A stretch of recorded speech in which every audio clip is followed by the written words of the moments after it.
John Marshall was the fourth Chief Justice of the United States Supreme Court, and he served the longest term of any Chief Justice to date, from 1801 until his death in 1835.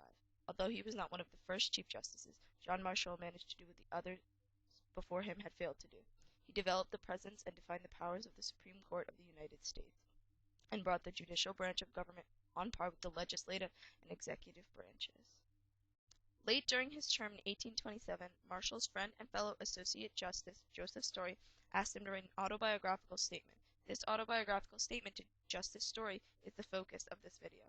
Interestingly, John Marshall's autobiographical statement discusses his early life, his early adult life, and his political life up until the point where he is appointed Chief Justice of the United States Supreme Court by John Adams. After that, his autobiography ends, and there is no discussion from Marshall about any of his dominant and powerful court opinions or his philosophy later in life. Thus, Marshall's autobiographical statement seems short and almost too brief when one first reads it. However, on closer analysis, it's easier to see that Marshall was profoundly affected by his upbringing and the events of pre-revolutionary, revolutionary, and early Republic America. Let's start at the beginning.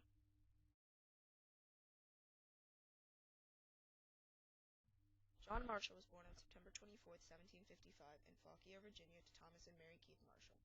As the eldest of 15 children who had survived birth, which was a rare event at the time, Marshall was educated in advisory and diplomatic skills from an early age with many of his siblings, and he received a home education. Marshall comments that my father possessed scarcely any fortune, and had received a very limited education, but was a man whom nature had been bountiful. He superintended my education, and gave me a taste for history and for poetry, and to his care I am indebted for anything valuable which I may have acquired in my youth. He was my only intelligent companion, and was born a watchful parent and an affectionate, instructive friend. It was clear that Marshall's close relationship with his father was instrumental in his early education and development of strong values.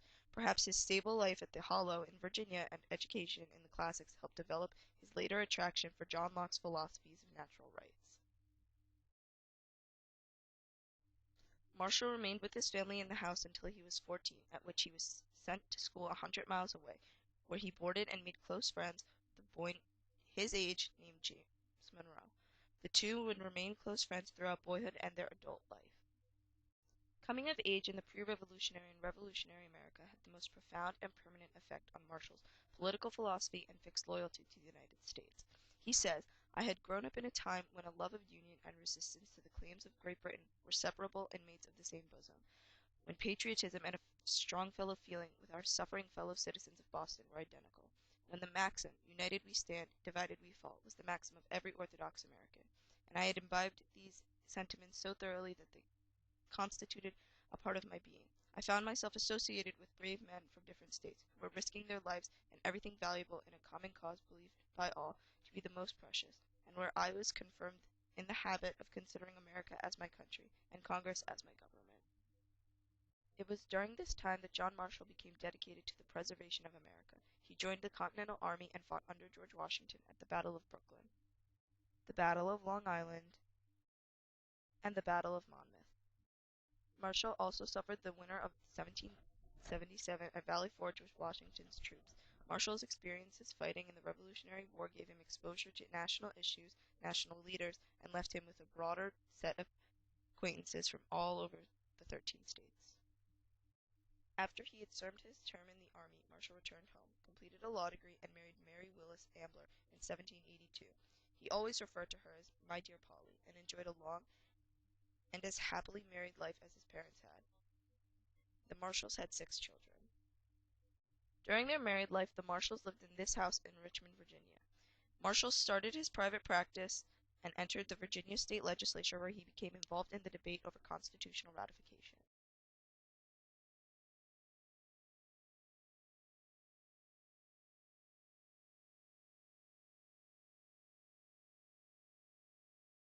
It was during this time that Marshall developed a healthy aversion to what he called state jealousy and state pride, which he viewed as the enemy of the national army and national unity.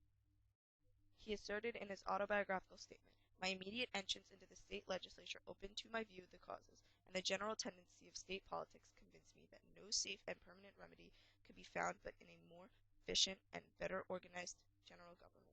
The questions, too, which which were perpetually reoccurring in the state legislatures, and which brought annually into doubt principles which I thought most sound. Gave a high value in my estimation to the article in the Constitution which imposes restrictions of the state. As historian R. Kent Neumeyer states, fighting for the Revolution had caused John Marshall, the nationalist, and serving in the Virginia state legislature only confirmed what the war had already taught him, that excessive abuse of state rights leads to national paralysis to the detriment of all citizens. Thus, the perceived Federalist John Marshall was born. However, a closer analysis of Marshall's position reveals that his belief in a strong central government was not the same as Alexander Hamilton's perception. Marshall was not looking to create another magnificent British system without a monarchy. Rather, he believed in the integrity and power of a united set of states, a body of the people for the people.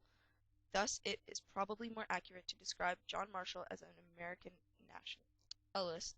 A strong central government was not the end of itself. A strong central government was the means by which Marshall could preserve nationalism. Marshall became disgusted with the still and repetitive debates in the state legislature and tried to retire back to his private law practice. However, the threat posed by the Citizen Genet affair in 1793 brought the patriot John Marshall back into national politics. Marshall's autobiographical words demonstrate his nationalism. Despite being labeled as a Federalist, Marshall was neither an Anglophile nor a Francophile, but an Americophile. He writes, "We were all strongly attached to France, scarcely any man more strongly than myself. I sincerely believed human liberty to depend in a great measure on the success of the French Revolution. My partiality to France, however, did not so entirely pervert my understanding as to render me insensible to the danger of permitting a foreign minister to mingle himself in the management of our affairs, and to intrude himself between our government and people." Once again, Marshall's end goal was nationalistic and with the goal of preserving the United States. Marshall went to France with Elbridge Gerry and Charles Pinckney on behalf of the Adams administration to try and meet with French Foreign Minister Talleyrand and repair diplomatic relations. However, the entire XYZ affair only sourced Marshall further to French-American relations. He returned home with the reports of attempted French bribes and was viewed as a hero by the American public for maintaining values. Once again, demonstrating what his values were, firmly fixed on maintaining the strength of the United States as a whole.